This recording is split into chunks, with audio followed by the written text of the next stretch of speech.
வணக்கம் தோழர்களே. உடற்பயிற்சி பண்றதுல நாள் 4 என்னடா பின்னாடி ஃபுல்லா புதுசா இருக்குன்னு கேட்பீங்க. நம்ம கல்லூரியில 2 நாள் விடுமுறை விட்டுருந்தாங்க. அதனால ஊர பக்கம் வந்தோம். ஊர பக்கம் வந்தோடனே நம்மளுக்கு கொஞ்சம் சந்தோஷமாயிடுச்சு. எதனாலன்னு கேட்பீங்க. நம்ம வேலையை சாப்பிட்டுட்டு கொஞ்சம் தூங்குற வேலை தான். நம்ம வீட்லயே நம்மளுக்கு தேவையான புரவேசத்தெல்லாம் செஞ்சு வச்சுட்டு போயிருவாங்க. நம்மளுக்கு எந்திரிச்சு சாப்பிட்ற வேலை மட்டும்தான். மறக்காம அந்த ஃபாலோ மட்டும் பண்ணிக்க. நம்மளுக்கும் கொஞ்சம் சந்தோஷமா இருக்கும். நம்ம சாப்பிட மாட்டோன்னே தெரிஞ்சு நம்மளுக்காகவே இதெல்லாம் வாங்கி வச்சிருக்காங்க. அதெல்லாம் ஒரு வாரம் கட்டிட்டு நம்ம காலை உணவாக 3 இட்லி 4 முட்டையும் சாப்பிட்டு ரொம்ப நாள் ஆச்சு. நம்ம அப்படியே சாப்பிட்டுட்டு டிவி பார்க்கறது. அதையும் அப்படியே பார்த்துட்டு இதோட அப்படியே சாப்பிட்டு முடிச்சுட்டு நம்ம செடி நண்பர்களை பார்த்து ரொம்ப நாள் ஆச்சு.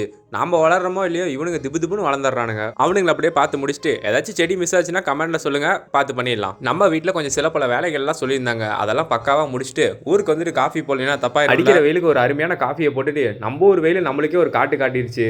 அதுக்கப்புறம் என்ன வீட்டுக்கு கிளம்பி வந்துட்டு ஒரு சின்ன உறக்கத்தை போட்டோம். நம்ம தோழர்கள் எல்லாம் படத்துக்கு போலான்னு ஒரு ஐடியா கொடுத்தாங்க. அப்படியே அவங்க எல்லாத்தையும் திரட்டிட்டு நாமளும் படத்துக்கு போனோம்.